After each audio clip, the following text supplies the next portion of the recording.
सभी को जय जिनेन्द्र। चलिए प्रारंभ करते हैं मंगलाचरण। जय जिनेन्द्र।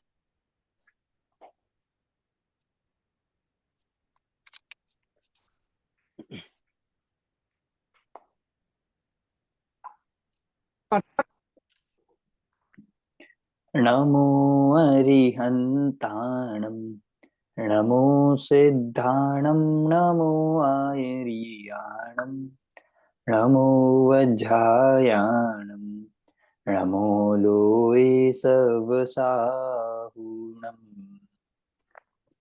तज्जयति परं ज्योति समं समस्तैरनन्तपर्यायै दर्पणतल इव सकला प्रतिफलति पदार्थमालिका यत्र।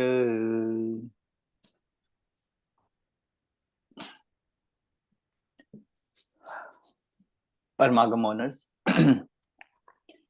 सेमेस्टर 7 पेपर 1 पुरुषार्थ सिद्धि उपाय आचार्य अमृतचंद देव द्वारा रचित इस ग्रंथ की हम यहाँ से चर्चा कर रहे हैं, जिसके अंतर्गत मोक्ष मार्ग का वर्णन है। सम्यक दर्शन, सम्यक ज्ञान, सम्यक चारित्र। सम्यक दर्शन का प्रकरण अपना यहाँ पर समाप्त हो चुका है। अब यहाँ से सम्यक ज्ञान का वर्णन प्रारंभ हो रहा है।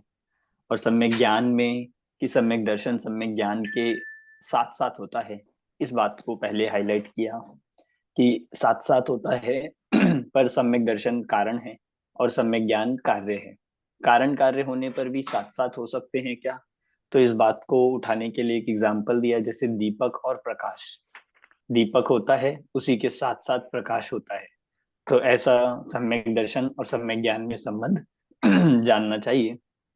अब इस सम्यक ज्ञान के स्वरूप को बताने के बाद 8 अंग प्रारंभ हो रहे हैं। श्लोक नंबर 36 आप निकाल लीजिए।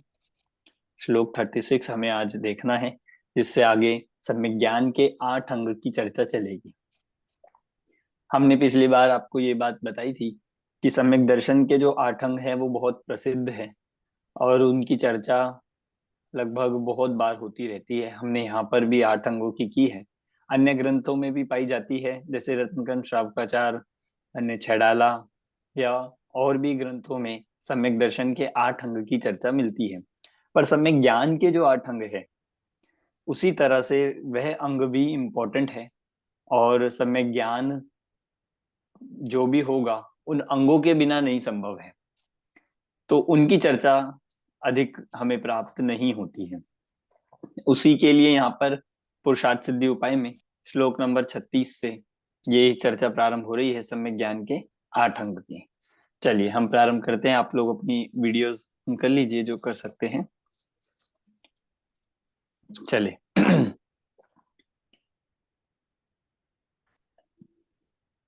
ग्रंथार्थो भय पूर्णम काले विनयेन सोपधानम च बहुमानेन समन्वितम् अनिन्नवं ज्ञानमाराध्यम्।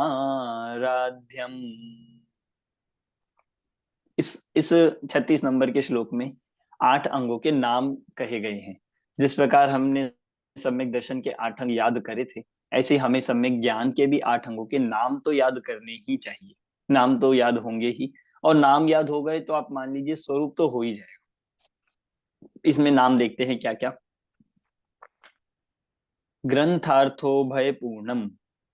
ग्रंथ, इसमें 3 अंग आए हैं। ग्रंथ, अर्थ, उभय पूर्णम। 3 अंग आ गए। सबसे पहले ग्रंथ। ग्रंथ ग्रंथ ग्रंथाचार, जिसको हम यहां से कहेंगे ग्रंथाचार, जिसका नाम है शब्दाचार। पहला है शब्दाचार, जिसको ग्रंथ नाम से कहा है। दूसरा अर्थ, जिसको कहा जाएगा अर्थाचार। तीसरा उभय, और उसको कहेंगे हम अर्थाचार। एक शब्द में आपको तीनों दिखाई दे गए, ग्रंथ, अर्थ, उभय पूर्णम। 3 अंग हो गए। ग्रंथाचार मतलब जिसको शब्दाचार आप ब्रैकेट में लिख लीजिए। दूसरा अर्थाचार, तीसरा उभयाचार। अब चौथा काले, कालाचार। फिर अगला विनयेन, विनयाचार, विनयाचार। सोपधानम च, इसको कहते हैं उपधानाचार, उपधानाचार, इसका नाम आएगा उपधानाचार। च मतलब और, उसके बाद बहुमानेन, बहुमानाचार, बहुमान से, मतलब सब में ये लगा रहे हैं, काल से, विनय से, सोपधान से, बहुमान से, बहुमानाचार। फिर समन्वितम अनिनम, समन्वित मतलब होता है सहित, मतलब बहुमान के सहित, बहुमान से सहित। और फिर कहा अनिन्नव, अनिन्नवम मतलब अनिन्नवाचार, अनिन्नवाचार। ज्ञानम आराध्यम, ऐसे ज्ञान की आराधना करनी चाहिए। ज्ञान की आराधना 8 प्रकार से करनी चाहिए। ज्ञान की आराधना इन 8 अंगों से करनी चाहिए, जैसे ग्रंथाचार, अर्थाचार, उभयाचार, कालाचार, विनयाचार, सोपधान, उपधानाचार, फिर बहुमानाचार और अनिन्नवाचार। ये 8 अंग सम्यक ज्ञान के अंग है। इनका थोड़ा सा स्वरूप मैं आपको बता देता हूँ, क्योंकि इसमें अलग से जैसे सम्यक दर्शन के 8 अंगों के श्लोक कहे थे, ऐसे तो नहीं लिए हैं, एक ही में बस नाम मात्र उल्लेख किए। फिर टीका में टोडरमल जी ने इनके थोड़े थोड़े से स्वरूप बताए हैं। देखो शब्दाचार जिसको कह रहे हैं, ग्रंथाचार, उसका नाम व्यंजनाचार भी रहता है। व्यंजनाचार मतलब जिनवाणी पढ़ते हुए, क्योंकि ये जिनवाणी सम्यक ज्ञान में कारण है, सम्यक ज्ञान में निमित्त है। इसलिए शास्त्रों का अध्ययन करते हुए हमें ये बहुत सावधानी रखनी चाहिए कि हमारे शब्द गलत ना बोले जाए, हम गलत ना बोले। ये है, शब्दों का बहुत महत्व है, इसलिए उसे शब्दाचार कहा जाता है। कि अगर आप शब्दों को गलत पढ़ते हो, जल्दी में पढ़ते हो, बिगड़ के पढ़ते हो, तो शब्द से अर्थ भी बदल जाते हैं, भाव बदल जाते हैं। और सिर्फ इतना ही नहीं, उसका दोष लगता है, वे सम्यक ज्ञान में एक दोष है बहुत, उसका मतलब हमें पाप दोष लगता है। इसीलिए यहाँ पर पहला ही अंग लिया है शब्दाचार। दूसरा अर्थाचार, कि शब्द तो पढ़ना ही है, पर अर्थ को भी ध्यान रखना है। केवल शब्द नहीं पढ़ना, अर्थ को जानते हुए, अर्थ को समझते हुए, अर्थ के साथ पढ़ना चाहिए, ये सिखाता है अर्थाचार। तीसरा उभयाचार, कि उभयाचार कहता है दोनों ही, शब्द भी अर्थ भी, शब्द और अर्थ दोनों को संपूर्ण जानने के साथ साथ हमें पढ़ना पढ़ाना, ये कहलाता है, इस अंग का नाम है उभयाचार। चौथा है कालाचार। कालाचार मतलब है कि जिस समय काल का योग्य उपदेश दिया गया हो, उसी समय स्वाध्याय अध्ययन करना चाहिए। अयोग्य काल में स्वाध्याय अध्ययन नहीं करना चाहिए। मतलब कुछ समय ऐसे कहे गए हैं जिस समय स्वाध्याय या मूल ग्रंथ या सिद्धांत ग्रंथ, उनका अध्ययन करने का निषेध है, उस समय को कालाचार के अंदर लिया जाता है। पांचवा विनयाचार, कि विनय पूर्वक पढ़ना चाहिए। ज्ञान की आराधना करता है, कैसे करे, कि विनय से करे। विनय नहीं होगा तो चाहे कितना भी पढ़ ले, उससे ज्ञान प्राप्त नहीं होगा, सम्यक ज्ञान नहीं होने वाला है। इसीलिए विनयाचार लिया, विनय के साथ पढ़ना चाहिए। अगला उपधानाचार। उपधानाचार ऐसा है कि जिसको स्मरण रखते हुए पढ़ना। उपधानाचार ऐसा लेना है कि जिसको भूलना नहीं है, याद रखते हुए पढ़ना चाहिए, भूलना नहीं है। जिसको मतलब अंतर में उतारते हुए, याद रखते हुए, उपधान करते हुए पढ़ना चाहिए, उसका नाम है उपधानाचार। बहुमानाचार, सातवां बहुमानाचार, कि बहुमान से, बिल्कुल अहोभाव से पढ़ना चाहिए, कि अहो मुझे तो इन बातों की खबर ही नहीं। ऐसे नहीं कि मुझे तो सब आता है, मुझे तो पहले ही पता था, मुझे तो ये आता है, या हम तो ये पढ़ चुके हैं, ऐसा नहीं। बहुमान से पढ़ना चाहिए। ज्ञान का आदर, ज्ञान देने वालों का आदर, जिनवाणी का आदर, शास्त्र का आदर, बहुमान होना चाहिए, आदर होना चाहिए, ये बहुमानाचार है। और अंतिम अनिन्नवाचार। अनिन्नवाचार मतलब कि जहां, कि ये अपने उस अंग, मतलब जहां जिनसे पढ़ा है, जिनसे अध्ययन किया, जिनसे ज्ञान प्राप्त किया, उन गुरु का नाम नहीं छिपाए। जिससे इसने शास्त्र ज्ञान भी प्राप्त किया हो, उनका नाम ना छिपाए, उनका नाम को प्रकट करे, उनकी महिमा करे।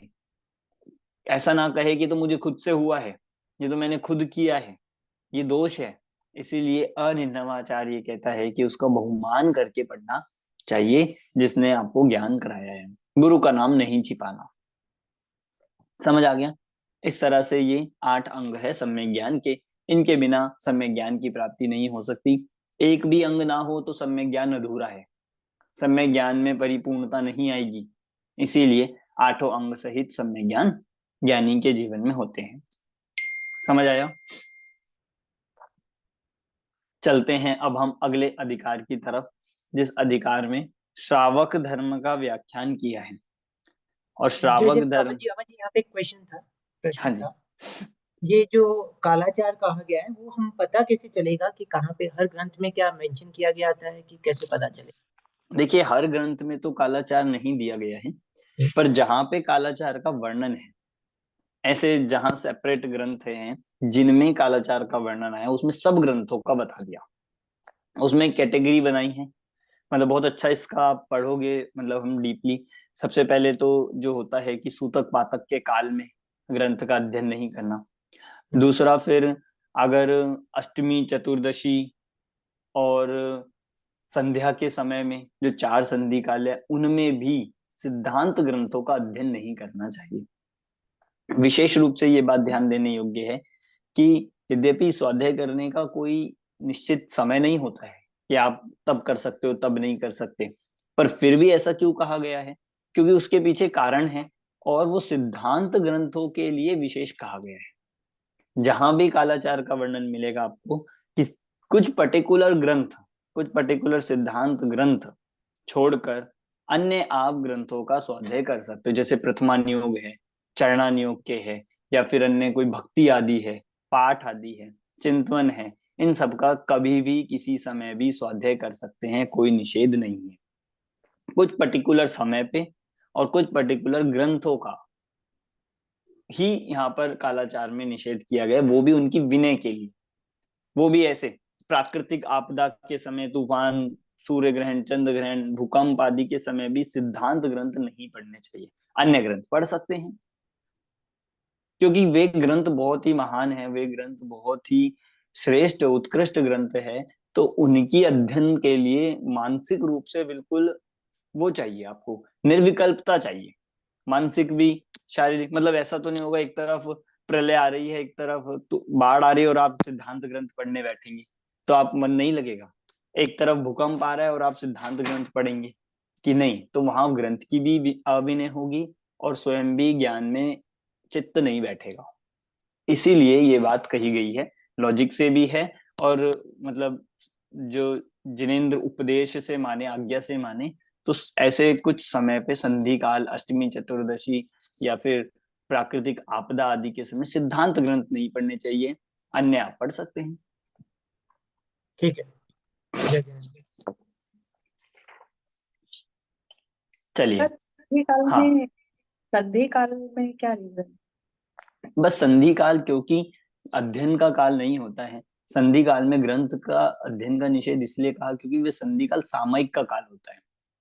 संधि काल को सामयिक का काल माना गया है, तो उस समय हम सामयिक करें, चिंतवन करें, ध्यान आदि करें, उसके लिए कहा गया है कि ग्रंथ आदि का निषेध है।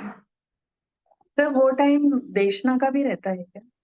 नहीं, देशना भी नहीं होती उस टाइम, मतलब उसके आगे या पीछे होती है, पर संधि काल में नहीं होती। क्योंकि संधि काल को ऐसा माना है कि उस समय विशेष जीवों की उत्पत्ति होती है, तो कोई भी आरंभ का कार्य उस समय करना ही नहीं चाहिए।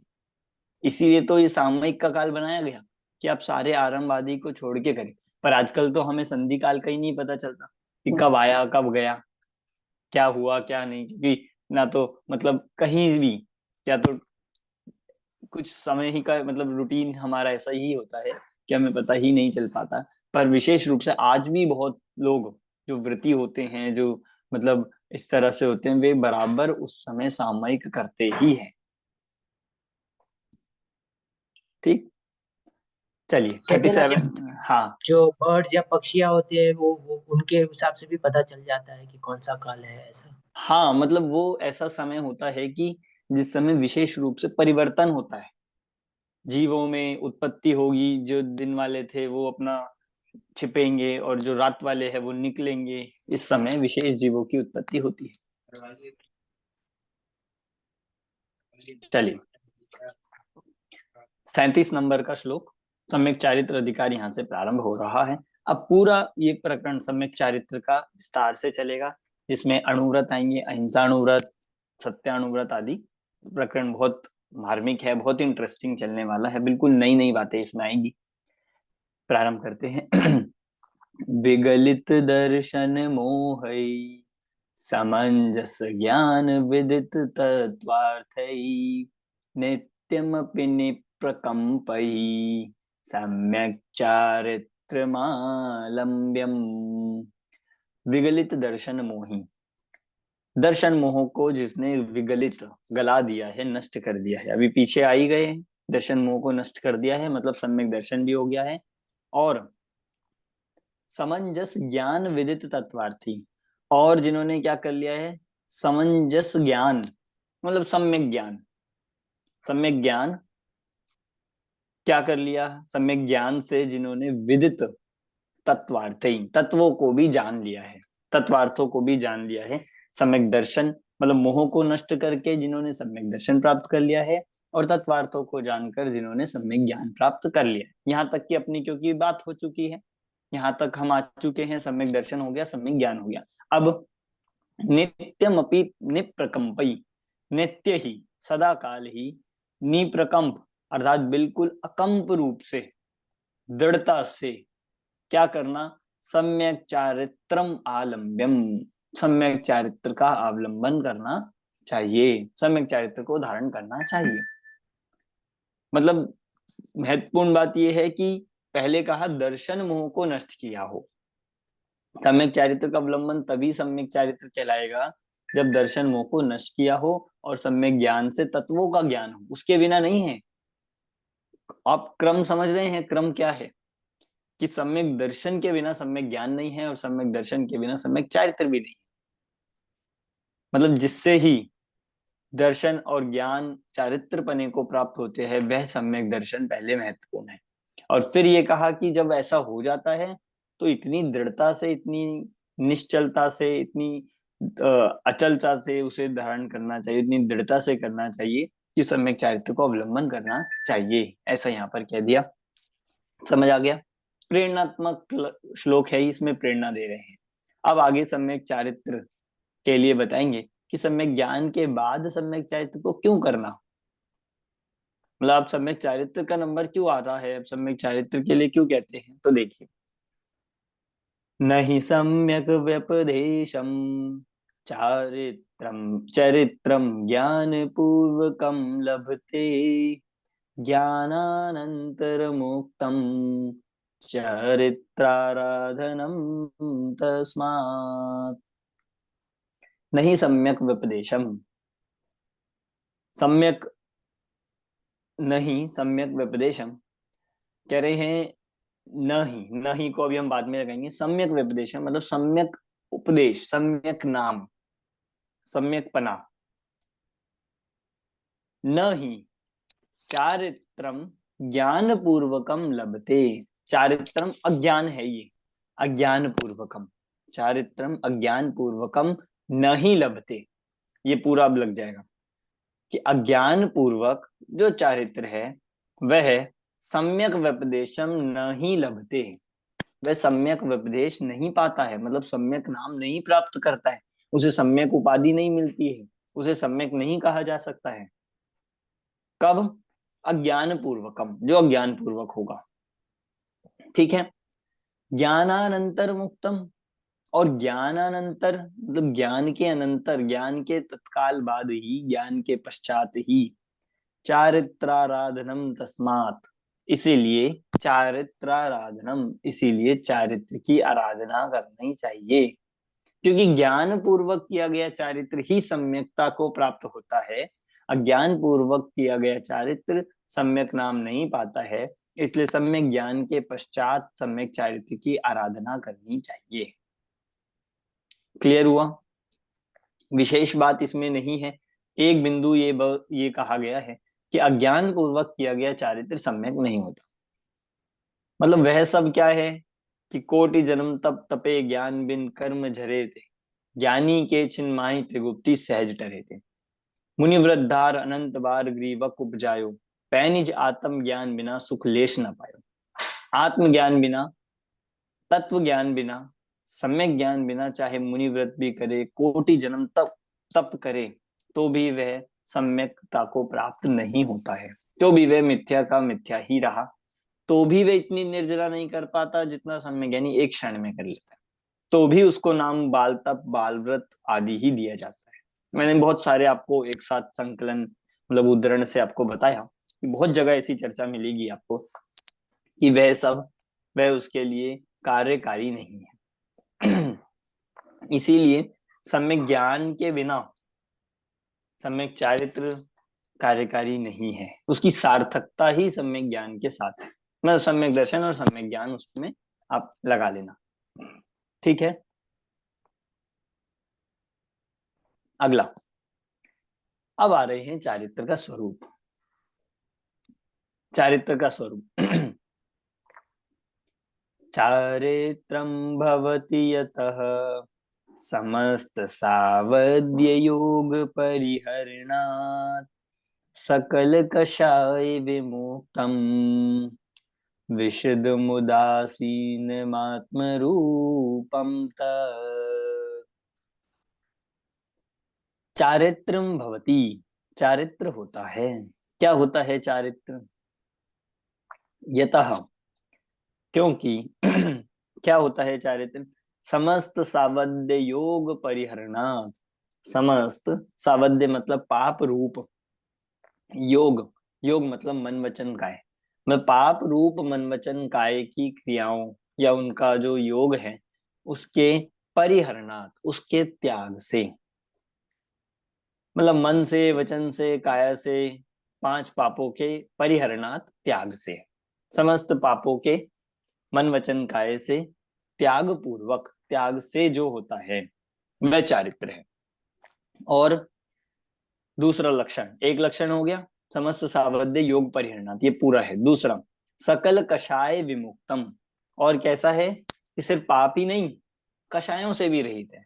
समस्त प्रकार के अंतरंग के विकार से, कषायों से, विभाव से रहित है। तो संपूर्ण कषाय विमुक्तम, संपूर्ण कषाय से रहित हो, ये दूसरा लक्षण हुआ। तीसरा, विशदम, तीसरा कह रहे हैं निर्मल है, विशद है, निर्मल है, विशदता है, शुद्धता है।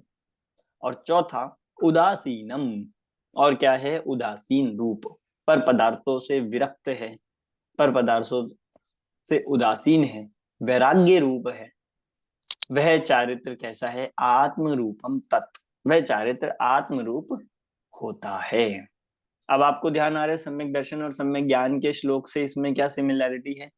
फिर वही बात मैंने जो पहले पूछी थी कि इसमें भी आत्म रूपम तत् कहा, सम्यक दर्शन को आत्म रूपम कहा, सम्यक ज्ञान को आत्म रूपम कहा, और सम्यक चारित्र को भी आत्म रूपम कह रहे हैं। मतलब ये तीनों ही आत्मा के स्वरूप है, बाहर से नहीं आने वाले हैं। बाहर से किसी की पराधीनता, किसी की आपको आश्रय की आवश्यकता नहीं है सम्यक चारित्र के लिए, सम्यक ज्ञान के लिए, सम्यक दर्शन के लिए। इसलिए कहा आत्म रूप है। समय सार में भी आप देखोगे जहां प्रारंभ में ही पूर्व रंग में सम्यक दर्शन ज्ञान चारित्र तीनों के मोक्ष मार्ग की बात कही है, तो कहा तीनों एक ही है, भेद करते हैं तो तीन है। जैसे मेचक अमेचक के उदाहरण से कहा। आप द्रव्य संग्रह जी ग्रंथ में भी देखेंगे तो वहां भी यही कहा कि सम्यक दर्शन ज्ञान चारित्र तीन तो व्यवहार से कहे गए हैं, तीनों एक ही है, क्योंकि तीनों आत्मा के अलावा और कुछ नहीं है, तीनों आत्म रूप है। ये वहां भी एक आता है, मतलब आत्मा को जान, आत्मा की श्रद्धा, आत्मा को जानना, आत्मा में लीनता, इसके अलावा और नहीं है कुछ भी। इसीलिए तीनों एक ही कहे हैं। और लक्षण और क्या बता दिए? तो वो 3 लक्षण कहे, समस्त सावध्य योग परिहरणात्, दूसरा सकल कषाय विमुक्तम, तीसरा आप कह सकते हैं विशद और उदासीन। विशद है और उदासीन है, ऐसा चारित्र सम्यक चारित्र कहलाता है। समझ आया? कोई डाउट इसमें से? अगला चलते हैं हम। अब चारित्र के भेद प्रारंभ हो रहे हैं। चारित्र के भेद क्या कह रहे हैं चारित्र के? श्लोक नंबर 40। हिंसा तो नृत्वचनात् स्तेयाद् ब्रह्मता परिग्रहता कात्स्यैनिक देश विरते चारित्रम जायते द्विविधम। देखिए, अब यहाँ पे चारित्र के भेद बता रहे हैं। चारित्र के कितने भेद होते हैं, आपसे कोई बताए आप में से चारित्र के भेद?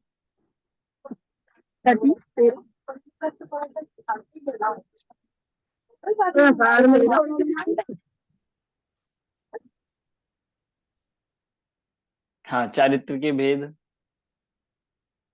13 होते हैं। 13 भी होते हैं, बिल्कुल ठीक है। एक देश और सकल। 2 भी होते हैं, एक देश और सकल।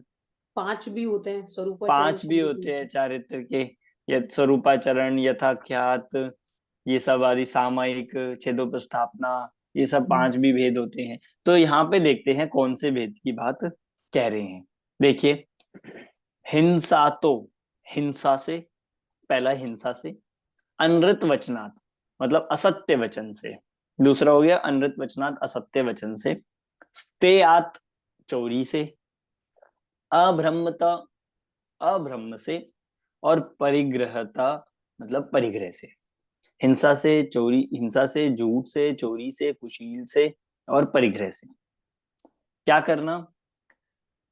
कात्स्नैक, कात्स्नय और एक देश वेरति। कात्स्नय मतलब होता है संपूर्ण। आपने कृत्सन सुना होगा, कृत्सन कर्म, कृत्सन, कृत्सन का शब्द का मतलब ये होता है संपूर्ण।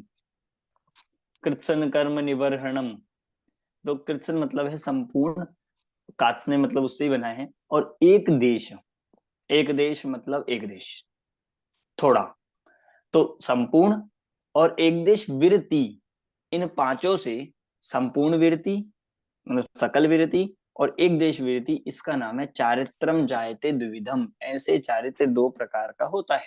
इसमें 2 भेद कहाँ बने? कि हाँ, बन गए ना, कि 5 पापों के संपूर्ण त्याग रूप विरति रूप योग गया पहला भेद, 5 पापों के एक देश त्याग रूप योग गया दूसरा भेद, जिसको हम कहेंगे कि सकल चारित्र और एक देश चारित्र। समझ आया आपको कहां से निकले हैं ये 5 में से 2 भेद? 5 पाप, हिंसा से, झूठ से, चोरी से, कुशील से, परिग्रह से, सर्वदेश रूप से विरति, पूर्ण रूप से विरति, ये हो गया सकल चारित्र, और एक देश विरति, ये हो गया देश चारित्र। ये 2 भेद बन गए। इजी है ना? कोई दिक्कत, कोई परेशानी? ये कात्सरण माने पूरी तरह से, यानी जो हाँ, सकल चरित्र की बात है। हाँ, कात्सन मतलब संपूर्ण रूप से। भैया इसमें यहाँ पर र है ना ऊपर, कहाँ? कात्सर, जो शब्द लिखा है कात्सरी, इसका वो है, प्रोनाउंसिएशन कैसे वो होगा? है कात्स्नैर, कात्स्नैर।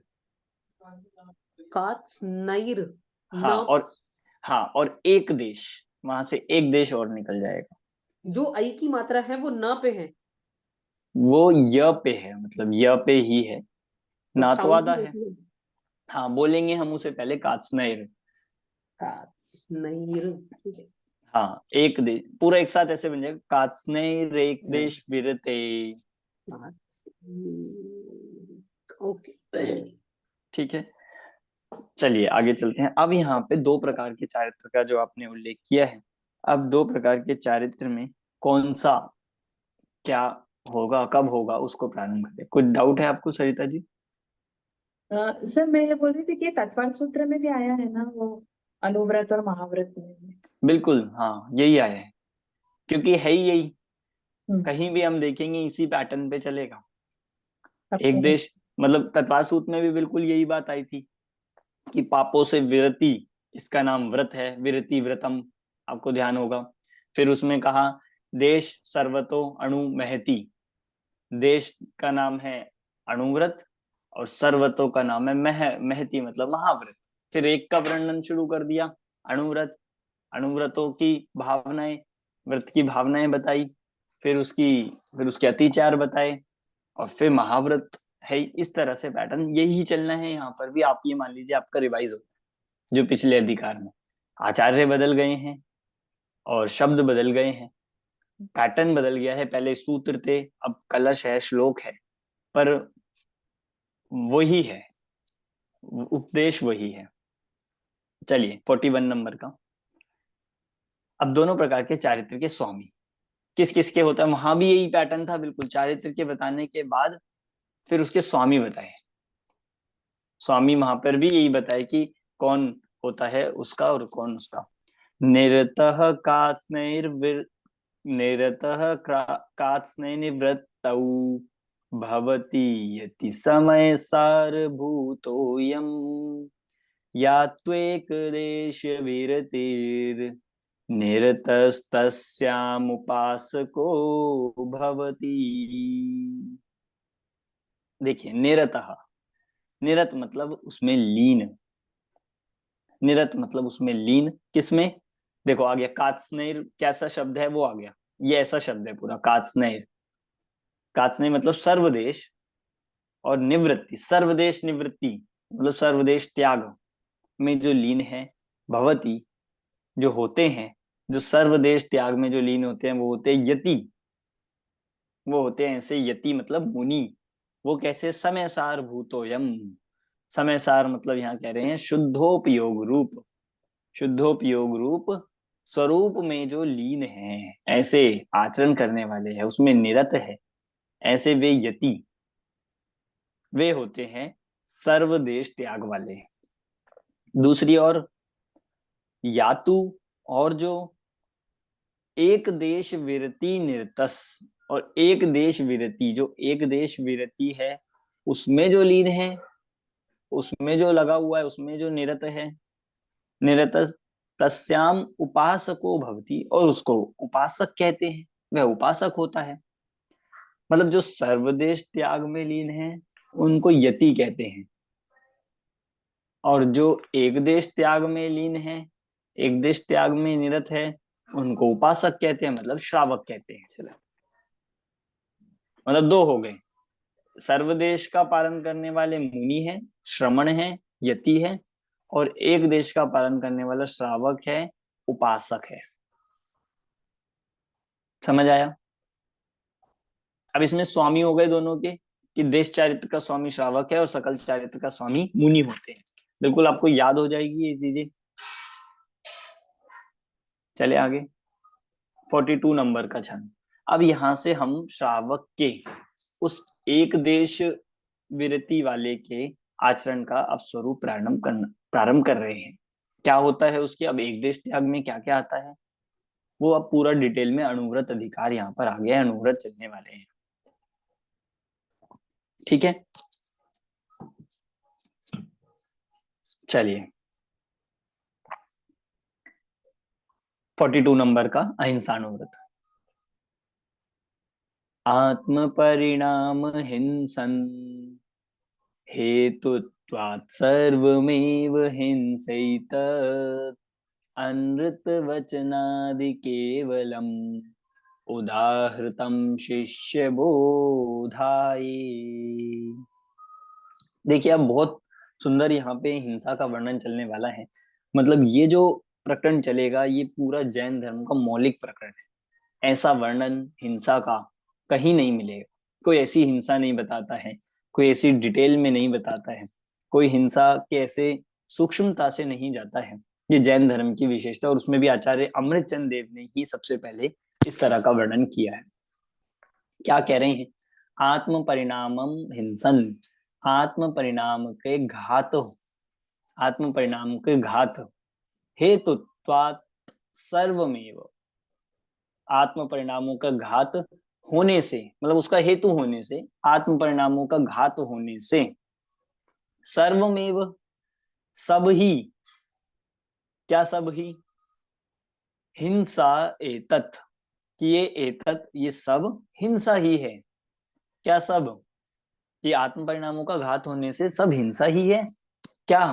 तो कह रहे हैं अनृत वचनादि, अनृत वचन जैसे झूठ आदि, मतलब झूठ, चोरी, कुशील, परिग्रह, ये सब आत्म परिणामों के घात होने से क्या कह रहे हैं? हिंसा ही है। ये सब हिंसा ही है। मतलब हम तो हिंसा को हिंसा मान रहे थे, या आचार्य अमृतचंद देव कह रहे हैं झूठ भी हिंसा ही है, चोरी में भी हिंसा ही है, कुशील में भी, परिग्रह में भी हिंसा ही है। क्यों? क्योंकि कारण भी दिया कि आत्म परिणामों का घात होने से। आत्म परिणामों का घात, आत्म परिणामों का घात हो रहा है, मतलब आत्मा के शुद्धोपयोग का घात हो रहा है, आत्मा की वीतरागता का घात होता है इन पाप में। हिंसा यदि अशुभ है तो झूठ भी तो अशुभ ही है, झूठ भी तो अशुद्धोपयोग ही है, झूठ कोई पुण्य या धर्म थोड़ी है। तो हिंसा ही हिंसा क्यों लगता है? बाकी सब में भी तो शुद्धोपयोग का घात है। इसीलिए सबको कह दिया है कि अनृत वचनादि, ऐसे आदि। फिर केवलम, फिर ऐसा प्रश्न होता है कि फिर आपने 5 ऐसे भेद बनाए क्यों? अब एक हिंसा ही सबसे बड़ा पाप है, हिंसा में सब आ जाते हैं, तो बाकी सारे पाप बनाए क्यों? तो कह रहे केवलम उदाहृतम शिष्य बोधाय। केवलम उदाहृतम, केवल हमने जो ये कहे हैं, उदाहृत मतलब उदाहरण के लिए, एग्जाम्पल्स दिए हैं, हमने उदाहरण दिए हैं। किस लिए? शिष्य बोधाय, शिष्य को समझाने के लिए। ये जो 5 भेद बने हैं ना, झूठ, चोरी, कुशील, परिग्रह, हिंसा, झूठ, चोरी, कुशील, परिग्रह, ये बच्चों के लिए बताए हैं, शिष्यों के समझाने के लिए बताए हैं। वास्तव में देखा जाए, जिसमें शुद्धोपयोग का या आत्म परिणामों का घात हो, वो सब हिंसा है, और ये सब चीजों में होता है। इसका मतलब सब में हिंसा है। हिंसा में तो हिंसा है, झूठ में भी, चोरी में भी, कुशील में भी, परिग्रह में भी, क्योंकि उसमें आत्म परिणामों का घात है, और घात का नाम हिंसा है। इसीलिए ये बाकी भेद तो शिष्यों को समझाने के लिए बनाए गए हैं। समझ आया? ये हिंसा ही एक 5 पापों में मूल है। अब हिंसा का स्वरूप आगे कह रहे हैं कि अच्छा, कि हिंसा इतनी वो है, इतनी खतरनाक है, तो हिंसा का स्वरूप क्या है? 43 नंबर का चलन। यत् खलु कषाय योगात् प्राणानां द्रव्य भाव रूपाणां व्यपरोपणस्य करणं सुनिश्चिता भवति सा हिंसा। सा हिंसा भवति, वह हिंसा होती है। क्या होती है हिंसा? तो अब कह रहे हैं यत् खलु कषाय योगात, जो कुछ भी, यत् खलु मतलब जो कुछ भी, कषाय योगात, कषाय के योग से, कषाय के संयोग से भी ले सकते हो एक अर्थ, और फिर कषाय रूप मन वचन काय योग से, कषाय के साथ भी और कषाय रूप मन वचन काय से भी, प्राणानाम, प्राणियों के, प्राणानाम मतलब प्राणियों के, द्रव्य भाव रूपाणाम, और द्रव्य भाव रूप 2 प्राणों का, प्राणियों के प्राणों का, या फिर प्राणों का, द्रव्य भाव रूप प्राणों का क्या करना? व्यपरोपणम करणम, जो व्यपरोपण, देखो रोपण मतलब होता है उसमें डालना, बोलते ना वृक्षारोपण, रोपण मतलब होता है डालना, और व्यपरोपण मतलब निकाल देना, उसे निकाल देना। तो व्यपरोपणम करणम, कि उनका घात कर देना। किसका? प्राणानाम, प्राण का। और कौन से प्राण? द्रव्य और भाव रूप। ऐसे द्रव्य भाव रूप प्राणों का व्यपरोपणम करणम क्या है? सुनिश्चिता हिंसा, सा हिंसा भवती, ऐसा निश्चित रूप से, ऐसा निश्चित रूप से वह हिंसा ही होती है। कि जहां, अब पूरा क्या बन गया कि जहां पे कषाय रूप मन वचन काय के योग से द्रव्य भाव रूप प्राणों का, द्रव्य भाव रूप प्राणों का व्यपरोपणम हो, व्यपरोपणम किया जाए, नष्ट किया जाए, वहां पर निश्चित रूप से वह हिंसा होती है, वही हिंसा कहलाती है। अब 2 चीज बातें, एक प्राणों का व्यपरोपणम, और दूसरा कषाय योगात, मतलब प्राणों का विप्रोपणम ऐसे नहीं होता जैसे हम समझ रहे हैं। प्राणों का विप्रोपणम कषायों से होता है। प्राणों का नाश, प्राणों का वध कषायों से होता है। जब कषाय होती है तब द्रव्य और भाव प्राणों का घात होता है, जिसको तत्वार सूत्र में प्रमत्त योगात कहा। आगे यहां भी आएगा प्रमत्त योगात, कि जहां कषाय है मतलब जहां प्रमाद की चर्या है वहां पे ही प्राणों का घात हिंसा कहलाता है। और दोनों प्राण लिए, द्रव्य प्राण भी और भाव प्राण भी।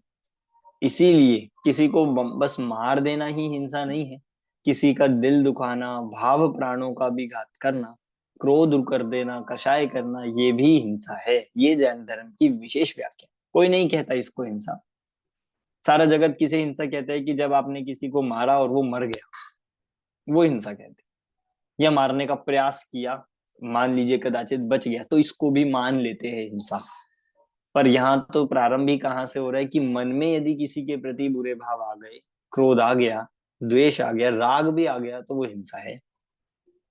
ये कुछ अलग बात है कि नहीं? इसीलिए यहाँ पर ये हिंसा की व्याख्या ये की गई है। ऐसा 43 नंबर के छंद में हमने देखा है। समझ आ गया? चले आगे।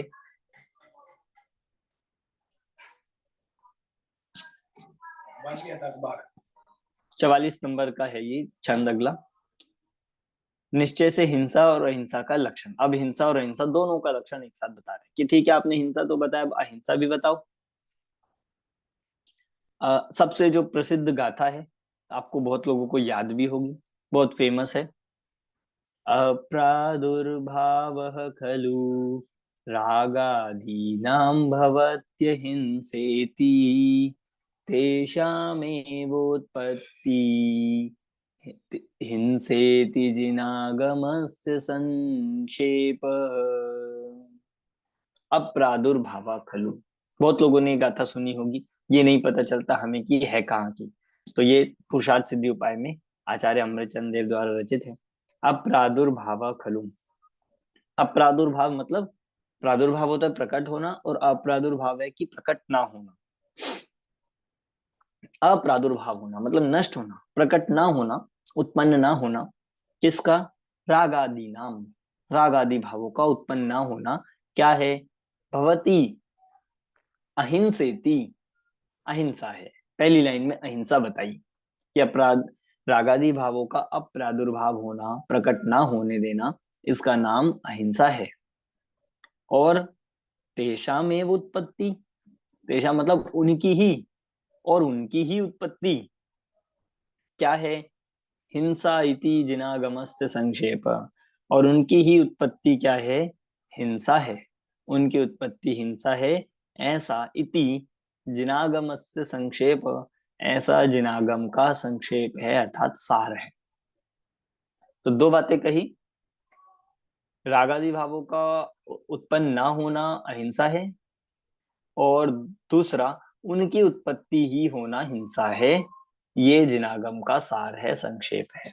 आपसे कोई पूछे कि एक लाइन में आपको जैन धर्म का सार बताना है, जैसे हिंदू धर्म का या अन्य धर्मों का सार पूछा जाए तो वो कहते हैं परोपकाराय पुण्याय पापाय परपीडनम, कि परोपकार से पुण्य है और पाप से परपीड़न है। ये पूरे उनके महाभारत का या पूरे उसका सार है। पर यहाँ अगर पूछा जाए जैन धर्म का क्या सार है एक पंक्ति में, तो अप्रादुर्भाव खलु रागादीनां भवत्ति हिंसेति तेषामेव उत्पत्ति हिंसेति जिनागमस्य संक्षेप। ये जिनागम का संक्षेप, जिनागम का सार है। इसमें पूरा जिनागम आ गया क्या? कि हाँ पूरा जिनागम आ गया, पूरा मोक्ष मार्ग आ गया, पूरा संसार मार्ग आ गया। कि पूरे संसार का कारण है रागादि नाम उत्पत्ति, तेषामेव उत्पत्ति, और पूरे संसार का अभाव है अप्रादुर्भाव, पूरे अप्रादुर्भाव। ये इसका सार है। ये हिंसा और अहिंसा की व्याख्या। इसको सार इसीलिए कहा कि सिर्फ हिंसा हिंसा की व्याख्या नहीं है, चोरी भी यही है,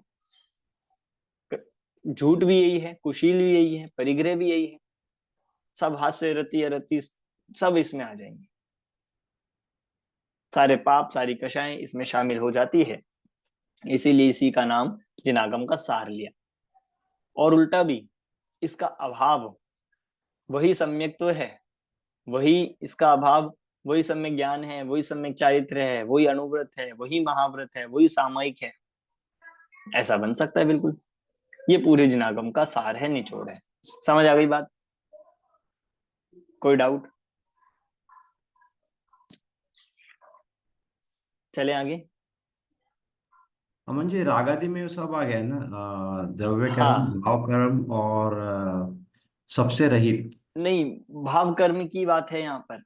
भाव कर्म की उत्पत्ति होना, इसका नाम हिंसा है। अब रागादि में क्या क्या आएगा कि शुभ और अशुभ दोनों आ गए, क्योंकि द्रव्य कर्मों की उत्पत्ति हिंसा तो नहीं लगेगा, नौकर्म की उत्पत्ति भी हिंसा नहीं लगेगा, कि आत्मा में उत्पत्ति की बात हो रही है। तो रागादि भाव ही आत्मा में उत्पन्न होते हैं, इसीलिए रागादि में सब आ जाएंगे। हास्य आदि कषाय, नौ कषाय में, और चार कषाय, सब भाव उसमें आ जाएंगे, भावों की बात। वो तो परद्रव्य के निमित्त से होंगे, परद्रव्य में सब आ गया, नो कर्म और द्रव्य कर्म दोनों आ गए। हाँ, मतलब निमित्त कोई भी हो सकता है, भावों की प्रधानता से यहाँ पे क्या है। ठीक है। अब हिंसा के लक्षण में क्या ये सही लक्षण है? लोगों को विश्वास नहीं हो रहा। जब आप कह रहे हो कि रागादि भावों की उत्पत्ति हिंसा है, हमने तो ये पढ़ा था किसी जीव को मारना, सताना, दिल दुखाना, इसका नाम हिंसा है। मतलब हम किसी को मारे नहीं और मन में भाव कर ले तो भी हिंसा हो जाएगी, और एक व्यक्ति किसी को मार दे और मन में उसके रागादि ना हो तो भी उसकी अहिंसा हो सकती है क्या? ये कैसा आप अटपटा सा लक्षण कह रहे हो? तो ये दिक्कत अब सामने आई। इसके अभाव के लिए आचार्य अमृतचंद देव ये बता रहे हैं कि जो ये हिंसा का हमने लक्षण बताया है, इसमें किसी भी प्रकार का दोष नहीं है। तीन लक्षण के तीन दोष होते हैं, हमने पहले पढ़ा है, अतिव्याप्ति, अव्याप्ति और असंभव। ये तीन दोष बताए गए हैं पहले लक्षण के। तो अब यहाँ जो हिंसा का लक्षण बनाया रागादि भाव, इस पे ये तीन दोष लगा के देख रहे हैं कि इसमें है या नहीं है। ठीक है, देखिए 45 नंबर का, युक्ताचरणस्य सतो रागाद्यावेशमन्तरेणापि नहि भवति जातु हिंसा प्राणव्यपरोपणादेव। कि क्या कह रहे हैं कि क्यों नहीं है अतिव्याप्ति दोष? अतिव्याप्ति दोष यहाँ क्यों नहीं है? और किसी को मारने का नाम हिंसा है, किसी को मारने का नाम ही हिंसा है, इसमें क्यों दोष है? दोनों लग जाएगा। मतलब मारने का नाम ही हिंसा है, रागादि से मतलब नहीं, मारने का नाम ही अगर हिंसा मानेंगे तो उसमें क्या दोष है? देखो, युक्ताचरण से सतो, योग्य आचरण, युक्त आचरण से सतो, सत मतलब पुरुष, सज्जन पुरुष, संत पुरुष, युक्ताचरण वाले सज्जन पुरुष के, युक्त आचरण करने वाले सज्जन पुरुष के क्या होगा?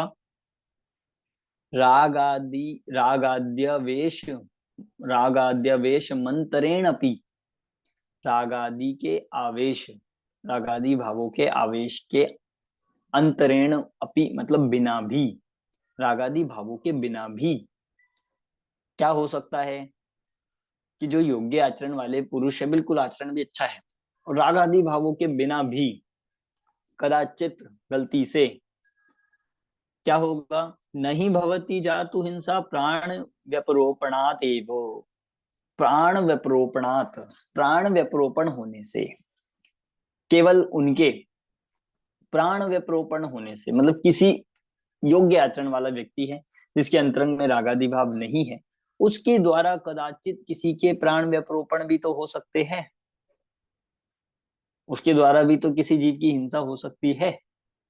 तो भी कह रहे हैं नहीं भवती जातु हिंसा, तो भी हिंसा वहां पर कभी भी नहीं होती है।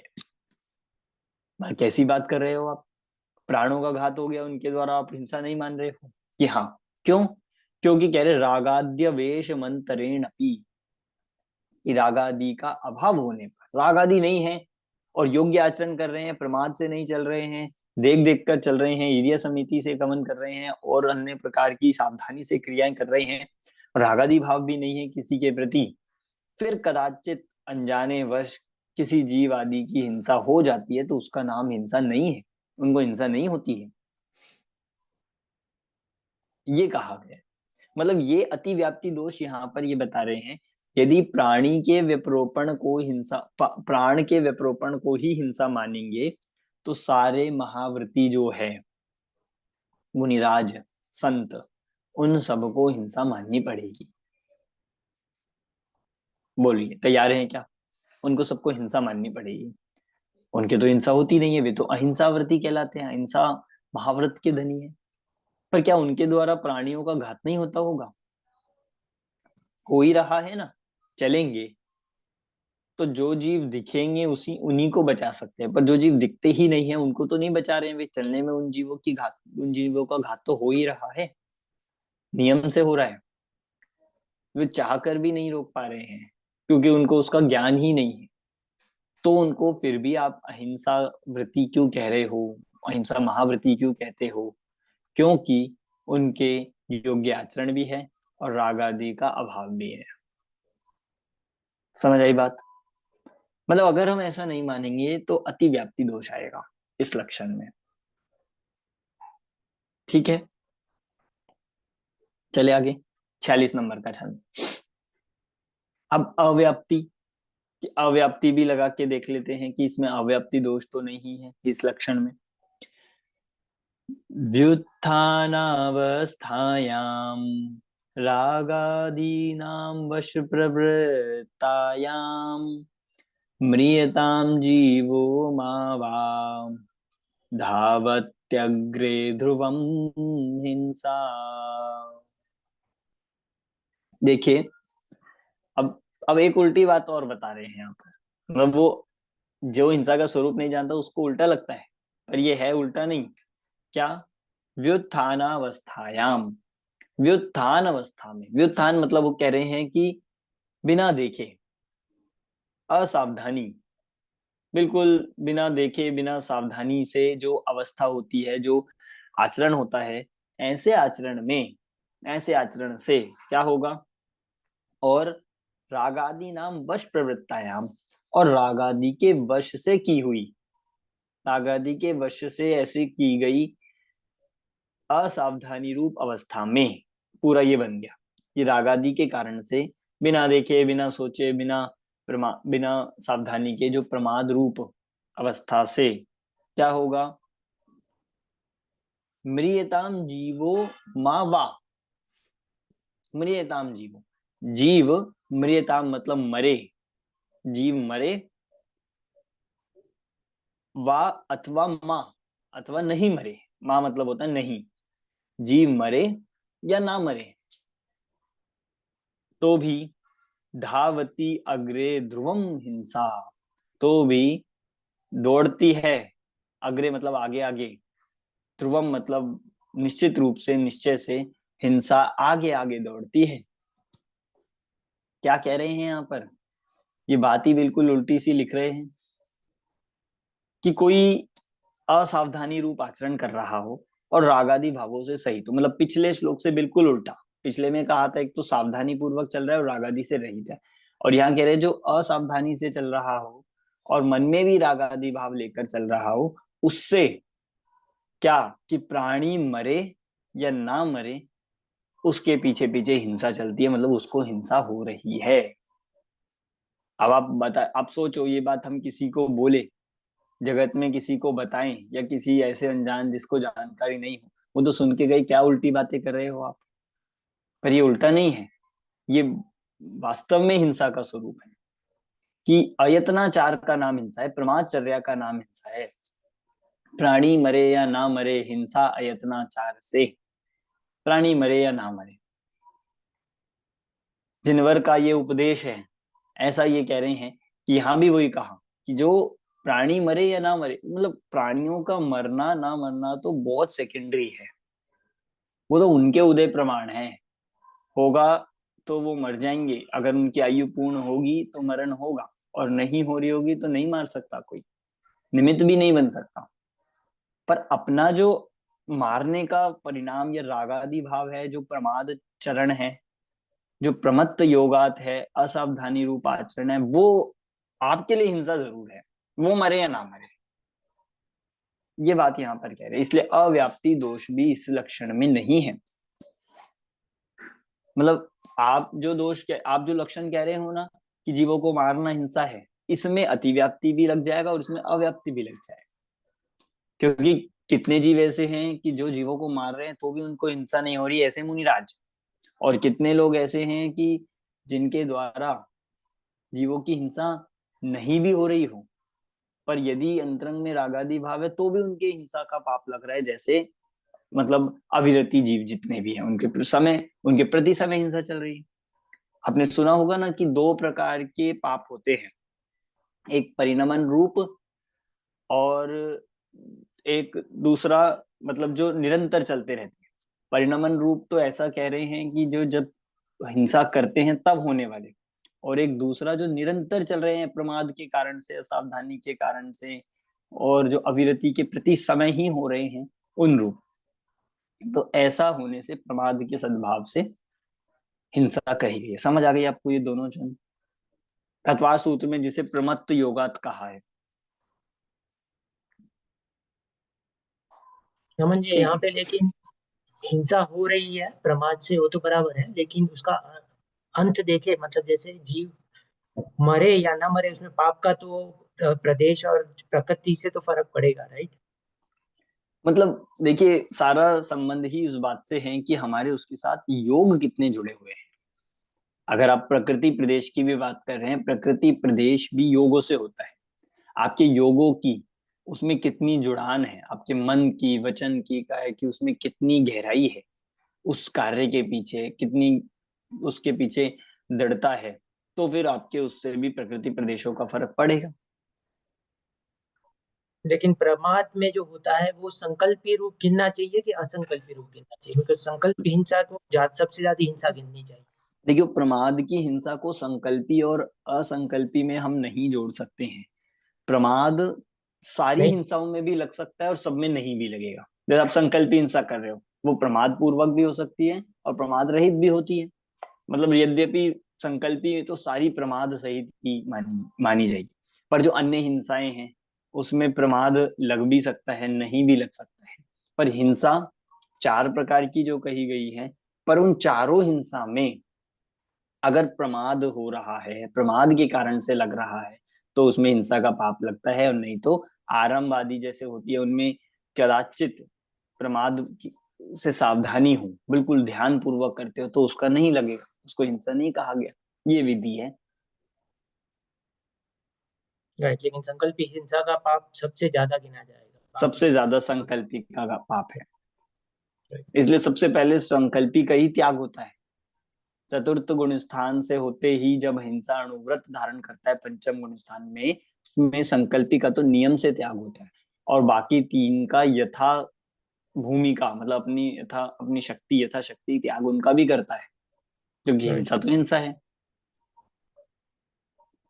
पर समझ आया आपको कुछ? इसमें कुछ अलग बात समझ में आई? ये बात सामान्य नहीं है, ये आसानी से पचने वाली बात नहीं है किसी को, पर ये ही वस्तु का स्वरूप है। चलिए अगला 47 नंबर का छंद। अब देखिए सर एक एक। चतुर्थ हाँ चतुर्थ गुण स्थान में है जो, हाँ या जी, पंचम गुण, तो उनको भी चार हाथ देखकर चलना, ये सब भी आ गया उनको? मतलब उनको चार हाथ देखकर नहीं चलना, ऐसा तो उनके लिए ईर्ष्या समिति नहीं कही है, पर क्यों नहीं चल सकते?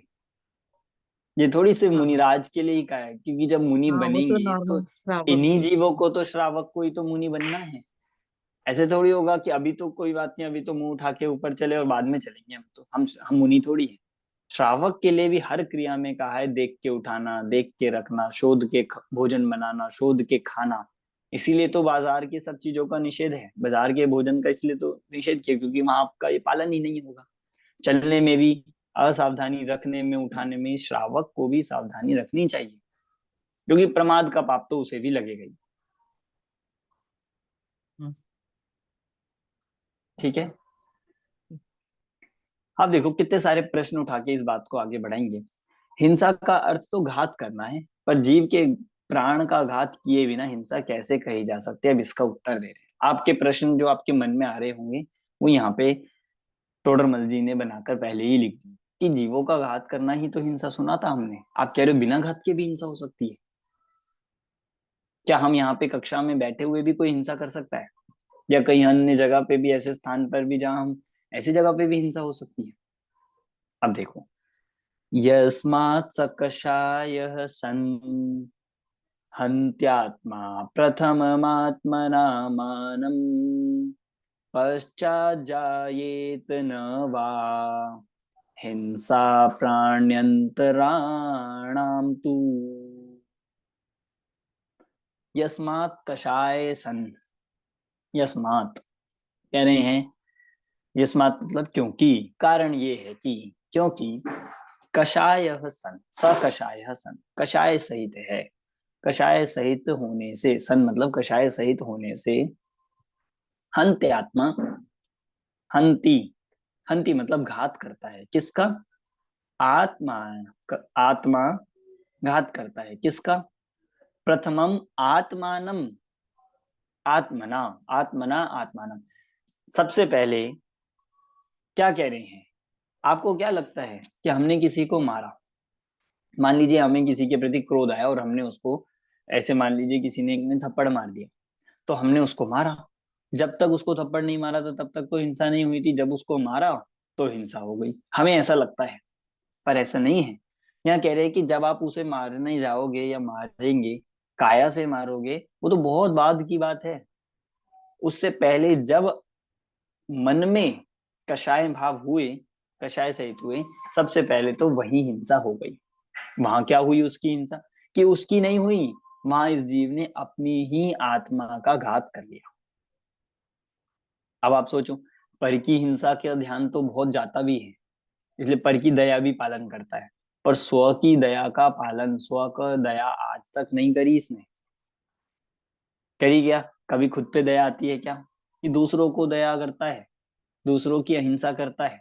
क्या खुद की कभी दया पालन करी कि खुद का प्रति समय घात कर रहा है? या आप कहोगे हम क्या कर रहे हैं घात, कि नहीं इसका नाम आत्मघात है। आपको लगेगा आत्मघात तो उसे कहते हैं विष खाना, कूदना, फांसी करना, ये सब लगता है कि वो आत्मघात तो है ही, वो तो द्रव्य प्राणों का आत्मघात है। पर यहाँ कह रहे हैं अपने भाव प्राणों को प्रति समय ये क्रोधादि भावों से, यो भाव मरण, यो भाव कर्म या भाव मरण सदियों से करता आया। ये क्या है, किसका है? ये खुद का है। तो कह रहे जैसे ही स कषाय हुआ, कषाय सहित होने से अपने अंदर में अपनी आत्मा का, अपनी आत्मा के द्वारा घात करता है। प्रथमम, प्रथम लिया पहले, दूसरे की तो बाद में होगी सो होगी, पहले किसकी हिंसा होगी? स्वयं की होगी। क्या इसका दोष नहीं लगेगा? और इसका दोष तो सबसे ज्यादा है, इसका दोष तो अनंत संसार है कि अपनी आत्मा का घात करना। पश्चात जायते न वा हिंसा प्राण्यंतराम तू, और पश्चात बाद में, फिर भले ही बाद में, प्राण्यंतराणाम दूसरे प्राणी की, प्राण्यंतराणाम दूसरे प्राणी की हिंसा, व हिंसा हो, जायते वा न, या हिंसा उसकी हो भी, अथवा मतलब वा मतलब अथवा, और ना नहीं भी हो, मतलब उससे मतलब ही नहीं है। आप देखो कितनी बात बिल्कुल ही उल्टी है, कि दूसरे की हिंसा हो या ना हो, पर खुद के आत्म परिणामों का घात तो हो गया, हो गई हिंसा। किसी के प्रति राग आदि या कषाय भाव हुए, क्रोध मात्र तक आया, तो समझ लो हिंसा हो गई। आपने तो कुछ बुरा किया ही नहीं उसका, कि नहीं दूसरे का बुरा नहीं कर सकते आप, दूसरे का बुरा तो उसके पाप का उदय होता तो होता ना, पर अपना तो घात हो गया, स्वयं का अपना आत्मघात, आत्मा के परिणामों का घात हुआ, इसका नाम हिंसा है, और यहीं से पहली हिंसा है ये। समझ आ रहा है? तो ये इस श्लोक में यही कहा है, यस्मात् स कषाय सन, कि कारण की जीव कषाय भाव युक्त होने से प्रथम अपने से ही अपने का घात करता है, पश्चात उसके बाद भले ही दूसरे जीवों का हिंसा हो या ना हो। चलिए अगला 48 नंबर का छंद। परघात की अपेक्षा भी हिंसा का सद्भाव। फिर मतलब फिर प्रश्न ये उठा, अब शिष्य बहुत समझदार है, वो कह रहे कि अच्छा, तो मतलब परजीवों के घात से कोई मतलब नहीं हिंसा का, फिर तो मारे किसी को भी। फिर आप हमें क्यों इतना उपदेश देते हो? हम तो अच्छे भाव रख के आलू भी खाएंगे, चिकन भी खाएंगे, रात्रि में भी खाएंगे, क्योंकि आपने ही तो कहा कि परजीव के घात से हिंसा का कोई संबंध ही नहीं है। हमारे भाव अच्छे हैं। लोग ऐसे कहते हैं कि खाने पीने से कुछ नहीं होता, हिंसा से कुछ नहीं होता, हमारे भाव अच्छे होने चाहिए। हम भावों में किसी के प्रति हिंसा नहीं ला रहे हैं। तो उनको भी बता रहे हैं कि देखो, स्वच्छंद होने की बात नहीं है, इससे भटकना नहीं है। कैसे बताएंगे? अब देखो, हिंसायाम अविर हिंसायाम अविरमणम हिंसा परिणमनमपि भवति हिंसा तस्मात् प्रमत्त योगे प्राण व्यपरोपणम नित्यम। देखो क्या कह रहे हैं, हिंसायाम अविरमणम। अविरमणम मैंने जो बताया था अभी, दो प्रकार की हिंसा होती है, परिणमन रूप और अविरमण रूप। वो दूसरी अविरमण रूप का यहाँ पे आएगा। अविरमण मतलब उससे विरत ना होने से, उससे विरक्त ना होने से, हिंसा से विरक्त ना होने से, हिंसाम परिणमपि भवति हिंसा, और हिंसा रूप परिणमन करने से दो प्रकार के हुए। एक तो आपने हिंसा करी, हिंसा रूप परिणमन हुए, एक तो ये।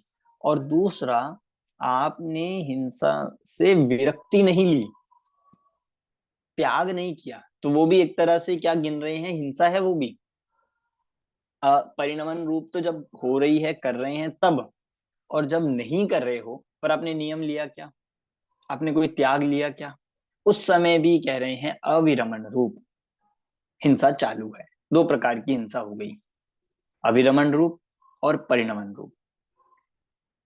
तस्मात् प्रमत्त योगे, तस्मात् मतलब इसलिए, प्रमत्त योग मतलब प्रमाद के योग से, नित्यम प्राण व्यपरोपणम, नित्य ही, निरंतर ही प्राण व्यपरोपण मतलब प्राण घात हो रहा है, प्राणों का घात हो रहा है, मतलब नित्य ही हिंसा चल रही है। अब ये शिष्य को उसको उत्तर दिया जो ये कहता है कि पर घात की तो फिर हिंसा में कोई वो ही नहीं है, पर घात को क्यों? तो कह रहे हैं कि आपको क्या लग रहा है कि जिस समय प्राण पर के घात हो रहे हैं तभी हिंसा हो रही है, कि जिस समय पर के घात नहीं हो रहे उस समय भी अविरमण रूप हिंसा चालू है? जैसे आपने सुना होगा कुछ संयम के संबंध में, नियम के संबंध में ये चर्चा आती है। मान लीजिए आप खाने की वस्तु संबंधी लगा लीजिए कि आपने कोई नियम नहीं लिया हुआ है कि हम इतनी हरी खाएंगे, इतनी वस्तुओं का सेवन करेंगे, इतने कपड़े रखेंगे, इतने जूते चप्पल रखेंगे, इतनी गाड़ियां रखेंगे, आपने कोई नियम नहीं लिया हुआ है। तो यहाँ ये कह रहे हैं क्योंकि हमने नियम नहीं लिया हुआ, क्योंकि हम बंधे हुए नहीं है, तो उसका फल आप जानते हैं क्या होता है कि जितनी पूरी पृथ्वी पर वस्तुएं हैं, जितनी पूरी पृथ्वी पर हरी हैं, जितनी पूरी पृथ्वी पर फल सब्जियां हैं, उन सबके खाने का दोष हमें लगता है। आपको ये कैसी बात है, हम जो खाएं उसी का तो लगना चाहिए कि नहीं? जो खाए उसका तो लगेगा, पर जो नहीं खा के, जिसका नियम नहीं लिया, जिसका संकल्प नहीं लिया है, जिससे विरत नहीं हुआ है, तो उसमें आशा बनी रहती है, कभी मिलेगी तो खा भी तो सकता है, कभी आ गई सामने तो खा भी लेगा, कोई नियम थोड़ी है। तो अविरमण रूप पाप निरंतर चालू है। हिंसा के संबंध में आप लगा लो, झूठ के संबंध में, चोरी में, कुशील में, सब में चालू है। तो दो प्रकार की हिंसा हो गई, परिणमन रूप जिसमें आप परिणमित हो गए, कर दिया, वो परिणमन रूप। और दूसरा अविरमण रूप, कि जो ऐसी हिंसा है कि जो निरंतर, हिंसा के अंतरंग में प्रमाद होने से, रागादि होने से, बाहर में न दिखने पर भी अविरमण रूप हिंसा हर समय चालू रहती है। इसीलिए ये समझाया जाता है कि हम अपने मन वचन काया से, खाने की सामग्री मतलब जो हमारे से इन जीवों की एक इंद्रिय आदि की हिंसा हो रही है, या अन्य जो हम कर सकते हैं उनमें हम सीमित करें, क्योंकि हम उनकी हिंसा से बच जाएंगे। ये तो बिना मतलब का ही पाप है। मतलब मान लीजिए 10 लाख प्रकृतियां हैं, 10 लाख प्रकार की, या कितने लाख प्रकार की वनस्पतियां हैं, तो आप कितनी खा रहे हो उसमें से? आप गिनने बैठोगे ना तो आपको 50 के भी नाम नहीं आएंगे। 50 के भी नाम आप बता दो तो बहुत बड़ी बात है, पहले 50 के तो नाम ही याद आएंगे, और उसमें से आप कितने सेवन करते हो तो वो आएंगे मुश्किल से 15-20। और 10 लाख है, और 10 लाख में से हमने त्याग नहीं किया, इसलिए बराबर उन 10 लाख की अविरमण रूप हिंसा चल रही है। ये तो मैंने एक वनस्पति के लिए कहा, आप सब चीजों पे लगाओ। मतलब उपभोग करने की वस्तुएं, भोग की तो है, उपभोग की भी, इतने कपड़े, इतने मकान, इतनी गाड़ियां, इतनी मतलब एरिया, इतना सब, ये सब, इतनी धन संपत्ति, इन सब का भी क्या लगता है, निरंतर प्रति समय अविरमण रूप हिंसा, झूठ, चोरी, कुशील, परिग्रह सब लगता है। अभी यहाँ हिंसा का प्रकरण है, इसलिए हिंसा की बात कर रहे हैं। तो हमें इस बात का बहुत ध्यान रखना चाहिए। ठीक है, चले आगे। 49 नंबर का चरण। अब प्रश्न आ रहा है, यदि आपने प्रमाद रूप परिणामों से हिंसा उत्पन्न होती है तो बाह्य परिग्रह का त्याग किस लिए कराया है? अब ये वही उसी बात को बढ़ाया जो ऐसा कहता है कि भाई जब जीवों के मारने से हिंसा का संबंध नहीं है तो हमें क्यों कहते हो कि आलू छोड़ो, हमें क्यों कहते हो कि ये जमीकंद का त्याग करो, हमें क्यों कहते हो कि अभक्ष्य वस्तुओं का सेवन मत करो, जब उससे कुछ हो ही नहीं रहा है? तो क्या उससे कुछ भी नहीं होता है? क्या उसका कोई हिंसा में स्थान ही नहीं है? कि हमारे भाव शुद्ध है, शुद्ध भावों के साथ अगर आलू खाएंगे तो क्या होगा? पाप तो नहीं लगेगा ना। शुद्ध भावों के साथ यदि कोई जमीकंद खाएगा तो उसको तो पाप नहीं लगना चाहिए ना। किसी से राग नहीं, किसी से द्वेष नहीं, हम तो खा रहे हैं। अगर इतना ही शुद्ध भाव होता तो कुछ भी खाने से फर्क ही नहीं पड़ता, राइट? हाँ मतलब, और नहीं, कुछ लोग ऐसा भी कहते हैं कि हमें कोई खाने की वस्तु से कोई भेदभाव नहीं, हमें तो जो देते हैं हम वो खा लेते हैं। आलू देंगे हम वो भी खा लेंगे, हमें कुछ देंगे हम वो भी खा लेंगे, हमें कोई भेदभाव नहीं, हम इतने वीतरागी है, ना राग ना द्वेष, तो उनको तो पाप नहीं लग रहा होगा। सही है उनके विचार। तो हमें त्याग का उपदेश क्यों देते हो, प्रश्न ये है। ठीक, अब 49 नंबर का श्लोक है। सूक्ष्मापि न खलु हिंसा परवस्तु निबंधना भवति पुंसः हिंसायतन निवृत्ति परिणाम विशुद्धये तदपि कार्या। देखो कितना यहाँ पर साफ साफ ये कह रहे हैं, उत्तर दे रहे हैं ऐसे जीव को कि हमें त्याग क्यों कराते हो फिर इन सब चीजों का। सूक्ष्मापि न खलु हिंसा, कि सूक्ष्म भी, थोड़ी भी हिंसा न खलु, किससे? पर वस्तु निबंधना, पर वस्तु से, पर वस्तु के निबंधन अर्थात कारण से, संयोग से थोड़ी सी भी हिंसा नहीं होती है। ये सत्य है, ये वास्तविकता है। माना कि इस बात को हम मानते हैं कि किसी भी पर वस्तु से थोड़ी सी भी हिंसा नहीं होती है, कोई करा नहीं सकता। ना आलू करा सकता है, ना प्याज करा सकते, ना कोई जमीकन करा सकता, ना रात्रि भोजन करा सकता, कोई नहीं करा सकता, माना। परंतु हिंसायतन निवृत्ति, परंतु हिंसायतन की निवृत्ति के लिए, हिंसा के स्थानों की निवृत्ति के लिए का परिणाम विशुद्ध है तदपि कार्य, हिंसा के स्थानों की निवृत्ति अपने परिणाम विशुद्धि के लिए तदपि कार्य, मतलब तब भी, तो भी करनी चाहिए, क्योंकि वो हिंसा के आयतन तो है, हिंसा के स्थान तो है वो। इसलिए अपने परिणामों की विशुद्धि के लिए हमें उन स्थान का, उन आयतनों का, उन वस्तु का स्वयमेव त्याग कर देना चाहिए। मतलब आप सोचो, कोई ऐसा हो सकता है कि कोई मांस भक्षण करे और वो कहे मेरे परिणाम विशुद्ध है। किससे पूछो कि मांस भक्षण करते हुए परिणाम कैसे होते हैं, उसके बाद कैसे होते हैं, क्या वो बिना हिंसा के परिणाम से हो सकते हैं? नहीं नहीं, हमारे परिणाम तो शुद्ध रहेंगे। कि नहीं, वो क्योंकि हिंसा का आयतन है, हिंसा का स्थान है, इसीलिए आप चाहकर भी उनका सेवन करते हुए परिणाम विशुद्ध रख ही नहीं सकते। ऐसी जमीकन, ऐसी रात्रि भोजन, ऐसे अभक्ष्य पदार्थ, इसलिए कह रहे हैं अपने परिणामों को तो आप हिंसा मानते हो, परिणामों से तो हिंसा होती है ना, इसलिए उसके उन परिणामों की विशुद्धि के लिए ऐसे आयतनों से दूर रहिए कि जिनसे परिणाम बिगड़ जाए। जैसा खावे अन्न वैसा होवे मन, तो फिर वैसा ही मन होने लगता है, वैसे ही हिंसा होती है। इसीलिए हम बुद्धिपूर्वक हमें ऐसे आयतनों से, ऐसे स्थानों से बचना चाहिए। इसीलिए त्याग का उपदेश दिया गया है कि आप दूर रहो। आपका पुरुषार्थ इतना अधिक नहीं है कि आप उस वस्तु का सेवन भी करते रहो और आपके परिणाम ना बिगड़े।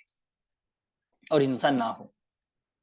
इसीलिए कमजोर पुरुषार्थ वाले हैं सब, तो ऐसे हिंसा के आयतनों से दूर ही रहे ना, क्योंकि अगर उसमें जाएगा तो उससे लिप्त हुए बिना नहीं रहेगा। हम तो क्या, तीर्थंकरों ने भी त्याग कर दिया। उन्होंने ये नहीं सोचा कि हम तो महान हैं, हम तो बहुत पुरुषार्थी है, वज्र ऋषभ नारद सेन, नहीं। उन्होंने भी परिग्रह का त्याग किया, उन्होंने भी घर बार को छोड़ा। वे भी जानते थे कि इससे कुछ भी पाप का संबंध ही नहीं है, वे भी जानते थे इससे हिंसा नहीं होती है, उन्होंने भी किया। क्योंकि समझदार ज्ञानी का लक्षण यही है कि वो हिंसा के आयतनों से बुद्धिपूर्वक दूर रहेगा ही रहेगा। समझ आ रही है बात? बहुत इंपॉर्टेंट छंद है ये। आपको बहुत से लोग ऐसे मिलेंगे, कहेंगे कि जब हिंसा का, जब आप ये बात बताएंगे ना कि प्राणी मरे या ना मरे, हिंसा आयतन, तो सीधा उनका आंसर ही होता है फिर तो बढ़िया है, किसी को मारो, किसी को खाओ, कुछ भी करो, क्या मतलब, कोई दोष तो लग ही नहीं रहा, हिंसा तो होती नहीं है। वो कहेंगे आपको हम मारते हैं, बोलो हिंसा थोड़ी करी। तो उनको ये बात बताई जाएगी कि मैं मतलब हिंसा के परिणामों की विशुद्धि के लिए ऐसे हिंसा के आयतनों से भी बचते हैं ज्ञानी पुरुष, समझदार तो बचते हैं। कोई डाउट इसमें? अगला, अब परिणामों की विशुद्धि के लिए हिंसा का वो किया है कि हिंसा के आयतनों से दूर रहिए। अब आगे बता रहे हैं इसका एक पक्ष का निषेध कर रहे हैं। अब जो स्वच्छंद आचरण करते हैं, इस बात को सुनकर गलत ग्रहण करके स्वच्छंदी होते हैं, उनका निषेध कर रहे हैं। छंद नंबर 50। निश्चयमबोध्यमानो यो निश्चयतस्तमेव संशयते नाशयति करणचरणम् स बहिकर्णालसो बालः। स बालः, बालः लिखा, बालः मतलब मूर्ख है वो। कौन मूर्ख है? देखो, निश्चयम अबुद्ध मानो, निश्चय को अबुद्ध मान मतलब निश्चय को न जानकर, जो जो निश्चय से तो अबुद्ध है, निश्चय को न जानकर, निश्चयतः तमेव संश्रयते, और तमेव उसे ही, निश्चयता संशयते निश्चय जैसा निश्चय मानकर अंगीकार करता है। तो निश्चय को तो जानता नहीं, और उसे ही, उसे किसे मतलब व्यवहार को, निश्चय को तो जानता नहीं पर व्यवहार को ही निश्चयता संशयते, निश्चय जैसा, निश्चय के समान ही क्या कर रहा है, उसको संश्रयते आश्रय कर रहा है, उसको अंगीकार कर रहा है। वो क्या है? नाशयति करण चरणम, और वो क्या करता है, क्या करता है कि नाशयति करण चरणम, नाशयति मतलब नाश करता है, किसका? करण चरणम, बाह्य क्रियाओं का, आचरण रूप करण मतलब क्रियाओं का नाश करता है। कि निश्चय को पता नहीं, उसको पता ही नहीं कि भाई प्राणी के मरने ना मरने से हिंसा का संबंध नहीं है, ठीक है, और उल्टा ही ग्रहण करके और क्या कर लिया गया, जिसने बाह्य क्रियाओं के आचरण का निषेध कर दिया। मतलब कि मर रहा है कोई, चाहे जैसा खा रहा है, चाहे जिसकी हिंसा कर रहा है, चाहे जैसी क्रियाएं कर रहा है, तो बाह्य क्रिया का करण चरणम नाशेति, और स बहि करण आलसो, और वह बाहर में क्या है, करण आलसो, बाहर की क्रियाओं में आलसी भी है। और ये कह रहे हैं कि जो मरता है स्वयं ही मरता है, कोई किसी को मार नहीं सकता, जीवों को मारना प्रमाद से है, किसी की प्राणी के मरने ना मरने से हिंसा का संबंध नहीं है, ऐसा कहकर निश्चय को तो जानता नहीं, मतलब यथार्थ को नहीं जानता है, और गलत को ही यथार्थ मानता है। और ऐसा मानकर पहला तो कहा कि बाह्य क्रियाओं का ही नाश कर रहा है, और दूसरा कहा बाह्य क्रियाओं में आलसी हो रहा है। वह कौन है? सबालः, वह मूर्ख है, वह मूर्ख है अर्थात अज्ञानी है। समझ आया? अगर ऐसे भाव आ रहे हैं सुन के, ये बात सुन के, तो समझ लीजिए मूर्खता का लक्षण है, अज्ञानी का लक्षण है। क्योंकि ये सुनकर कि प्राणियों का घात होने नहीं होने से हिंसा का संबंध नहीं है प्रमाद से, ये सुनकर जीवों में यत्नाचार बढ़ना चाहिए, प्रमाद का त्याग होना चाहिए, ये उसको समझने का सही फल है, डायरेक्शन है। और अगर ये सुन के ये भाव आ रहे चलो बढ़िया है, जैसा हो वैसा होने दो, जो हो रहा है हम तो सहज रह रहे हैं, या फिर हमें कोई राग द्वेष नहीं है, तो कह रहे हैं ये अज्ञानी का लक्षण है। ठीक है, समझ आ गया? अमन जी, आप मिथ्या दृष्टि के हिसाब से बता रहे ना, सम्यक दृष्टि को तो क्लियर रहता है सब ये पूरा। हाँ, ये तो मिथ्या दृष्टि की ही ऐसी विपरीत समझ है।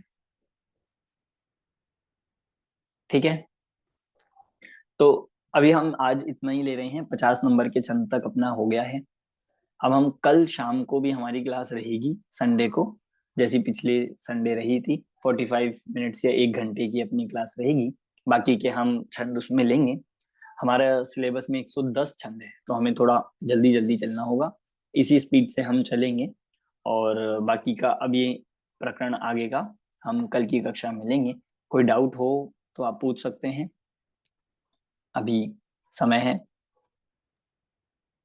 भैया भैया जी, इसकी कॉन्सेप्ट क्लियरिटी जब बनाएंगे इस वाले 110 छंद तक आप कह रहे हैं बनानी है, तो हम्म। उसमें जैसे सम्यक दर्शन, सम्यक ज्ञान और सम्यक चारित्र, इन पूरे के में पुरुषार्थ सिद्धि उपाय के प्रोस्पेक्टिव में क्या क्या पॉइंट्स आए हैं, ये चीज मेंशन करनी है। हाँ, मतलब आप उसको एक फ्रेम कर सकते हैं कि क्या क्या एक तरह से ब्रांचेस बन बन के विषय आया है, कि पहले तो भूमिका आई, फिर सम्यक दर्शन, फिर सम्यक ज्ञान, सम्यक दर्शन के 8 अंग, सम्यक ज्ञान के 8 अंग का नाम मात्र आया, फिर सम्यक चारित्र में देश और सकल, देश में अणुव्रत प्रारंभ हुए, अणुव्रत में अहिंसा व्रत का प्रारंभ हुआ, और अहिंसा व्रत में इतनी डिटेल चल रही है, अहिंसा में ही इतनी डिटेल है, बाकी में नहीं आएगी। और फिर आगे सत्य झूठ ऐसे करके फिर आगे का प्रकरण ऐसे बढ़ता जाएगा। फिर तो गाथा वाइज चला करती है कि किस कैसे कैसे हाँ, गाथा क्योंकि गाथा का ऑर्डर तो बहुत अच्छा है इसमें, आपको श्लोक लिखने की जरूरत नहीं है, श्लोकार्थ लिखने की जरूरत नहीं है अपनी भाषा में, पर क्रम आप यही रखेंगे तो व्यवस्थित होएगा। और कोई डाउट किसी को?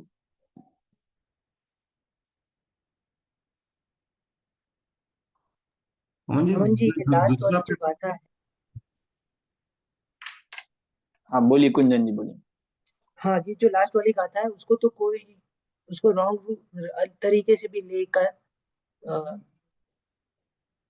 छोटे छोटे पापों को भी मतलब हिंसा ना मानकर करने लगेगा, ऐसा लगता है उसमें। जैसे कि अगेन हाँ अभी 10 लक्षण चल रहे हैं, तो 10 लक्षण पर्व में जो चीजें नहीं खाने से, अगर कोई भी खाना नहीं खाने से तो पाप तो ऐसे भी हम भावों से गिन रहे हैं, लेकिन उसको निषेध करके मतलब उसको निश्चय से नहीं गिनेगा, ऐसा लग रहा है इससे। हाँ, इसलिए पहले ही कह दिया कि वही भावों से है हिंसा का संबंध, फिर भी उसके आयतन तो है ये, उसके स्थान तो, इसलिए उससे बचेंगे जो समझदार हो। और अज्ञानी यही कहेगा, उसमें आलसी होगा और बाह्य आचरण में वह उसका नाश करता है।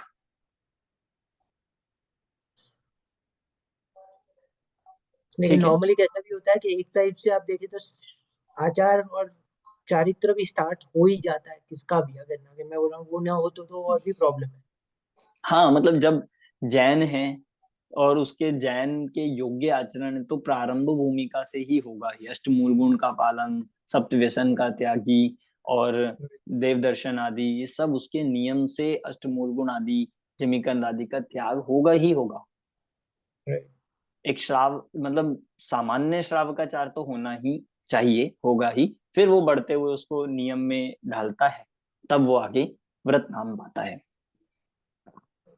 मैं जैसे वैसे गिन रहा हूँ कि बच्चों को सिखाने के लिए जो हम ऐसे बाहर से बोलते हैं ना कि ये हिंसा है इसलिए नहीं करना चाहिए, वो मतलब एक तरीके से कि अवॉइड ही नहीं कर सकते, वैसे ही उनको स्टार्टिंग में समझाना पड़ेगा, हाँ, फिर मतलब जाके। वो राइट। बच्चों के लिए जो बिल्कुल पद्धति है वो बिल्कुल सही है, उसी तरह से समझाई जाएगी। यहाँ बात चल रही है थोड़े और उससे मैच्योर लेवल की, हम राइट। आपको समझने की बात है ये। राइट। और आगे जाके बच्चों को भी ये समझाने की बात है ना। बिल्कुल आगे जाके यही समझाया जाएगा, क्योंकि वास्तविकता तो यही है। करेक्ट। करेक्ट। इसीलिए ये चीज आप देखोगे बाल बोध में नहीं लिखी, ये चीज अब आई है। बाल बोध वितरक विज्ञान आपका भी पहला सेमेस्टर था, उसमें नहीं लिखी, अब बताया, क्योंकि धीरे धीरे जब समझ में आती है, अगर पहले ही हम ये बता देंगे तो फिर वो उतनी अन्यथा ग्रहण कर सकता है। हाँ जी अजय जी। नहीं, समझ गया। वो जो सेकंड पेपर में था ना, समय सार का समरी, और जो समय सार का पूर्व रंग अधिकार है, तो दोनों सेम है कि अलग अलग है? समय सार की समरी अलग है, और समय सार पूर्वरंग अधिकार अलग है। समरी आएगी वो बुक से जिससे हमने अष्टपाहुड़ की समरी पढ़ी थी, आचार्य कुंदकुंद और उनके टीकाकार। और समय सार आएगा मूल ग्रंथ से, वो अपना पेपर 3 है। ठीक है, चलिए तो अभी का हम यहीं पे कक्षा को समाप्त करते हैं। कल हम शाम को जैसा अपना समय रहेगा आपको बता देंगे।